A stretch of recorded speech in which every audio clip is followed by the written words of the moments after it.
Hi, everybody. My name is Dianne Kaler. I'm the director of Nutrition Therapy Institute. Thank you so much for watching this pod talk. Today, we're talking to Kristin Whitaker. She is a recent graduate of NTI, and we are talking to her today about her process of doing her independent study, how she came to selecting her topic, and her process for research. But first, welcome, Kristin. Thank you so much for being here. Thank you. Um, and I just have some real general questions. First of all, so what attracted you to NTI as a student? What made you choose NTI as the school to get your nutrition education? Yeah, well, the simple answer to that, it attracted me because it was science-based and it looked really hard. So I just had this insatiable curiosity and knowledge or thirst for knowledge and food and nutrition was my passion. And I didn't think I could ever turn it into a career until one day like a pop-up ad came up for Nutrition Therapy Institute. And it was honestly like the clouds parted, the angels sang. It was love at first sight. I loved everything I saw, and it suddenly made me realize there was a pathway forward here, and it was beautiful. So I looked at other schools, I asked around, and there are programs that promise to get you out faster and smoother and easier, and those didn't sit right. And the clincher, I ran into a health coach, a nutrition coach at a grocery store, and we were talking. And I said, "Yeah, I wanted to get into nutrition," and she said, "What school are you looking at?" And I told her, she goes, "Oh, I looked there, but the curriculum was too hard. So I Oh, went somewhere else." And I'm like, "That's what I want. That's what I want." oh, So, yeah, I know, right? Most people might go the other way, but not yeah, to scare anyone off, the curriculum is hard. It is science-based. You do start, at a cellular level, and at times it seemed a little overwhelming, but the support is amazing. That the professors are responsive, and it's built for your success. So when I say it's hard, I don't mean it's not doable. It's so doable, but it's very rewarding because it's hard. great. Wow. I have not ever heard it put that way. I really appreciate you saying that because we do get a lot of people asking us, what's the difference between your program and others? And we always say ours is more comprehensive. And to get validation of that from a student, recent grad, and to hear, why you made the choice you did, that's really validating for me because that's why we're here. We're here to really give people a strong foundation in nutrition education, and we don't believe it can be done in a couple of months, and we don't believe that you can do it by just glossing over the subjects. And so that's why we go deep and have comprehensive curriculum. So thank you so much for saying that. That was really helpful. Do you have any plans now that you've graduated? What are your thoughts about what you want to do? Yeah, oh, the big question, the now what? Uh, I know. I know. yeah, no, I've been working on my own business platform. Entrepreneurship, there's a word for you, Mhm. uh, is appealing to me because I have four crazy busy teenagers at home and a full-time job just isn't in the cards right now. But Mhm. now I have the credentials to push and power my own platform. So I have my website's nourishwithkristen.com, and my practice is called Utah Natural Wellness. And I'm already seeing clients. I just signed one about 30 minutes before this call. I'm Great. meeting new people, and I'm able to do it in my own schedule. So I'm open to employment opportunities if the right one came along, and I'm aware of some. But right now, it's building business is the name of the game. Nice. Wow. Good. Well, congratulations on your um, very recent success just after graduating. Yeah, Nice. still Nice. coming down from that. Yeah. Great. Great.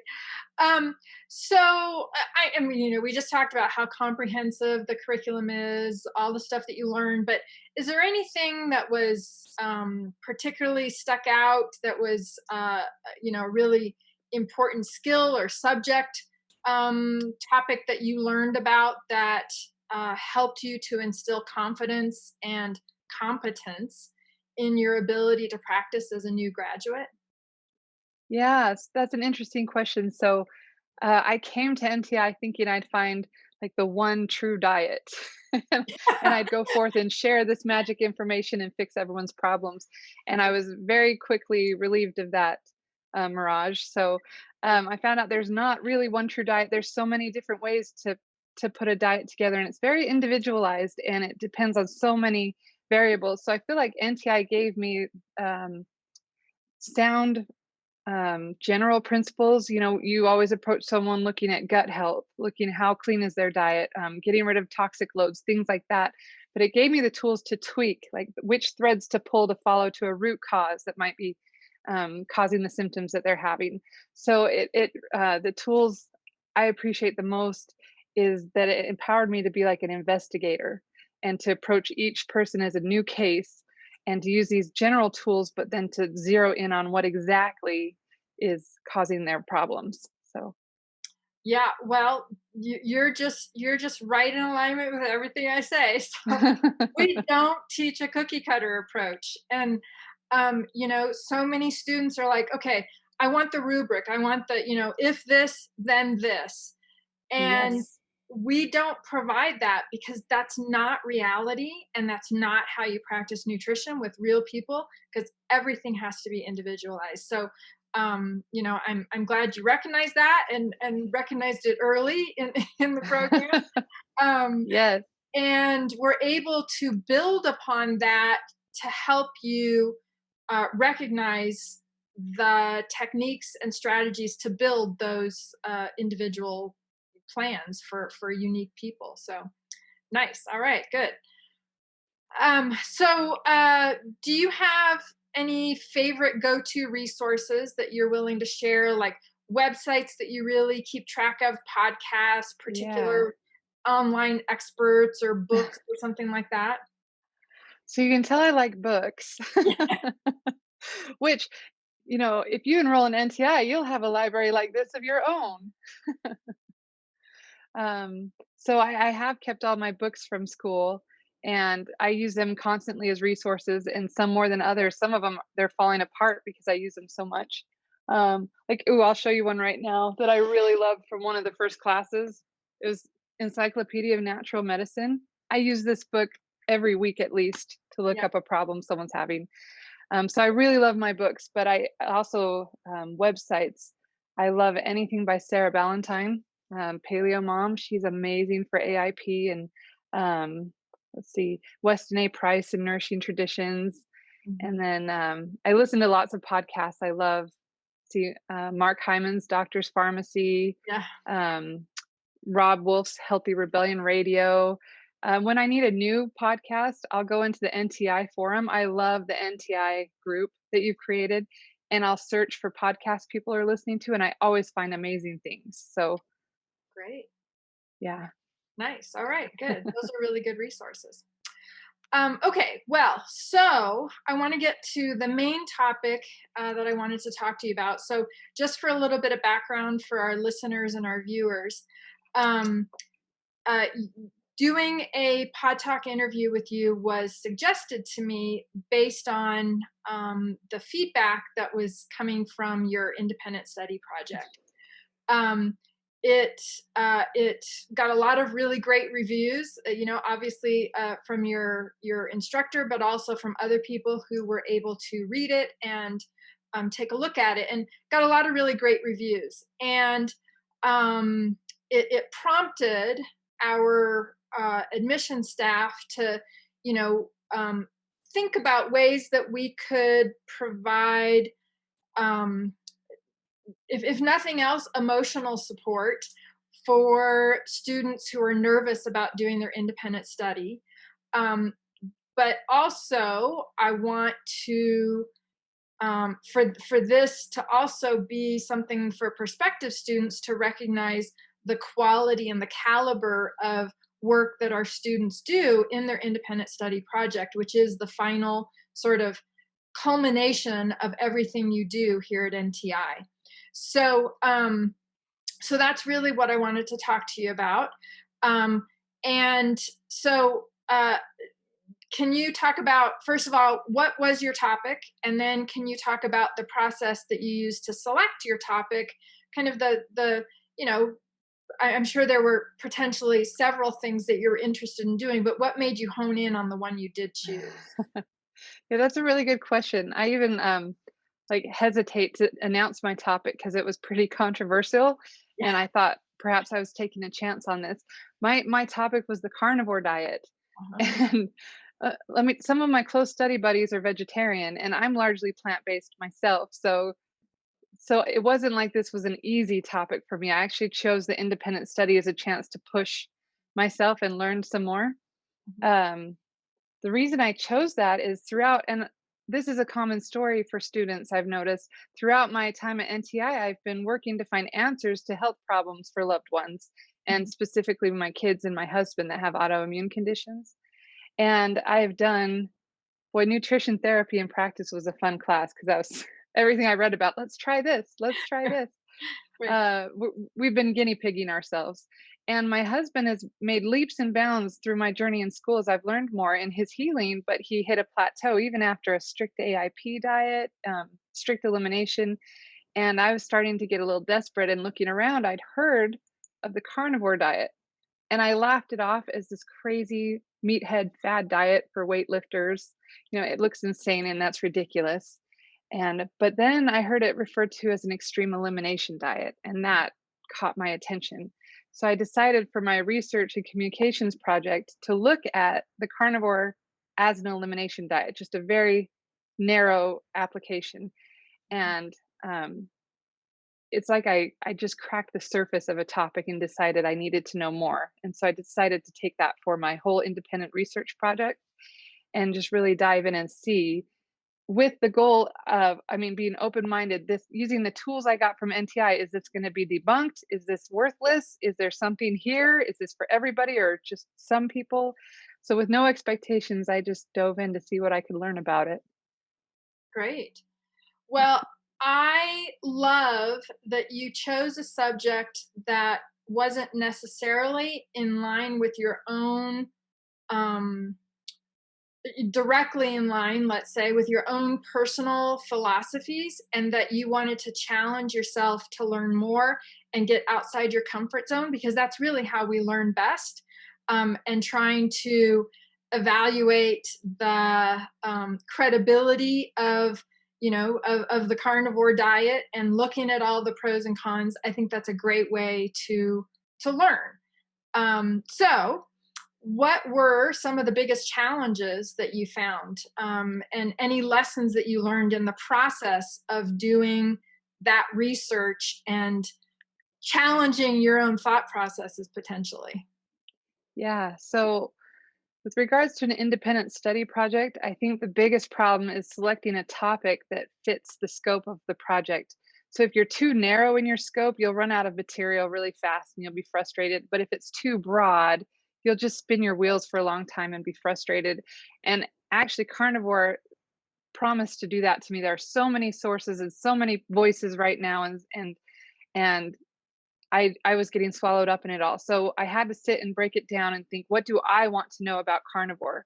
So I chose to do the blog series, and you can do ebooks, different things. But if you're doing a blog series, you kind of look at it like chapters in a book that follow each other. So Mhm. I took the broad topic of carnivore and I broke it down into what I most wanted to know. So one, I set up a personal experience or a case study that I did on myself, which was funny, because I wanted some nitty gritty data to work with. Sure. And then that was fun. And then I split it up to a temporary carnivore. Like, does this have therapeutic applications in the short term? Which is what I did for my research paper, the elimination diet. And does this have merit? And then there's these long term carnivores. Is this really sustainable long term? What are the risks involved long term? Is this for everybody? So I did a post on that. And then finally, and I just had pieces of paper with these labels on top. The last one was the ethical carnivore, because any eating meat raises ethical questions, but certainly eating nothing but meat raises a whole series of them. And I could already hear voices, arguing with me. And what about this? And what about this? And so I'm like, all right, let's see if we can dive into that perspective. So Mhm. I set out these papers, one for each topic, and that's where I focused my studies on. And as I'd come across research, I'd put it on that pile or this pile, and that helped me keep focused enough that I didn't get lost in all the voices that were out there. Yeah, that's a really great tip because I think that's one thing that is really important is being organized so that you don't lose track of what you're doing, so that you don't, get lost in the weeds and yeah. So So easy to do. yeah, that's a really good tip. Yeah, I like that. Um, any other lessons? Like, did you come up with any roadblocks in um, well, in anything I'm thinking of, like did you know how to write a blog first of all? Like, there are very Yeah. technical questions. There are. So I picked the blog post series because I have some experience blogging. Not like I'm an amazing blogger, but I had a little bit, and I'd even set one up for my own business's website, but I'm not very good at keeping it up yet. But I find blogs are amazing, and I'll tell you why. If you're studying anything, you're reading a book, you're watching a documentary, take notes and turn that into a blog post. And later, when you're talking to a client, I had a client ask me, "How do you get your kids to eat vegetables?" I'm like, you know what? I just did a blog post on that. Let me send you that link. And it Wow. becomes a ready resource where you're not repeating yourself all the time. And Hmm. it's really helpful to keep a blog. So I decided that would be the most usable platform for me going forward, Hmm. and it was a comfortable one for me because I've done it before. So Hmm. when you're picking your topic, or your platform, look and see. It's so overwhelming, really, to pick the topic, look at your research, cite your sources. When it comes to the modality, pick the one that's most comfortable for Yeah. you. That's what I would say, or what will be the most usable for you going forward. Yes, and that's a good point, is the usability going forward because now you have got something, as you just said, you've got lots of blogs Mhm. already written, but this particular blog series now becomes your um, evidence and your proof of your expertise in this subject to be able to speak about it intelligently and Mhm. being able to use that to um, substantiate your credentials is really helpful. So, Yeah. yeah, And with okay, a blog, it will be there forever. With an ebook, it's up to you to market it and send it out.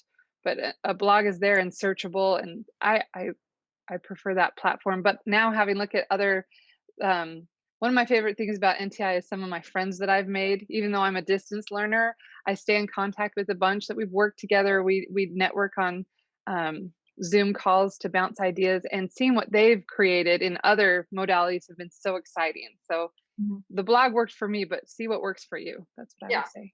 that's great. All right, good Mhm. tips. So, well, back to your particular subject, can you talk about maybe three big takeaways that you learned in doing your independent research that maybe you used in your own life or in the life of your family members, or can talk about any practical applications in use with clients? Yeah. Okay. So let's see, three of them. One, let's say save your sources as you go.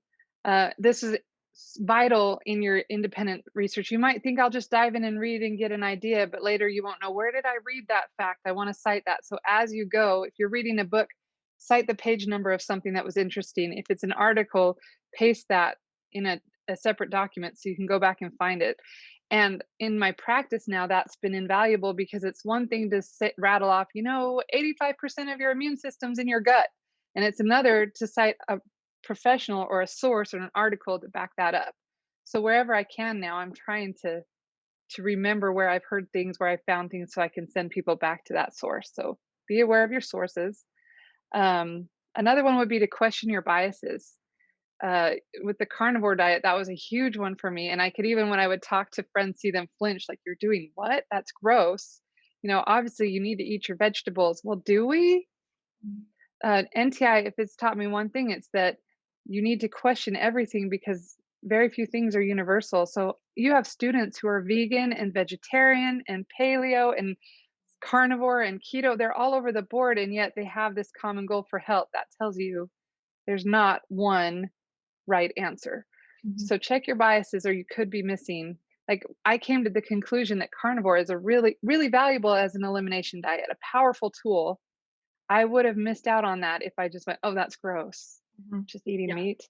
yeah. So check your biases, and then finally, I think the biggest takeaway from NTI and this project was to be your own laboratory. Like experiment on yourself. We have permission. It's our body to try different things. So I learned that when I was doing the carnivore diet. I like to tell my clients it's nice to have a tour guide, if you will, somebody who can tell you if you're doing it safely or, sorry, in a balanced way, or if you're meeting your nutrient goals. But don't be afraid to step out of what's normal for you and try something, even something that sounds crazy.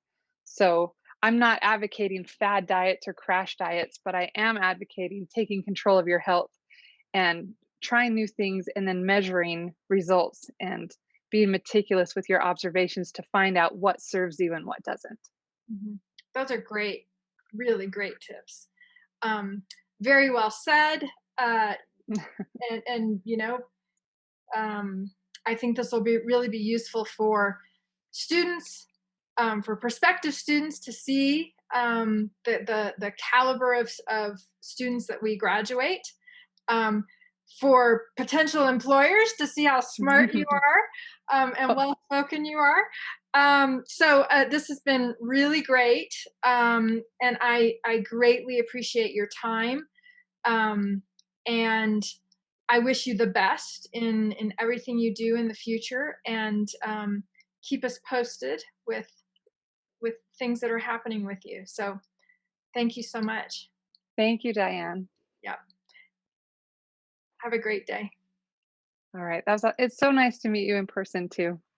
Thank you. Like I've enjoyed your videos. So Oh, good. All right.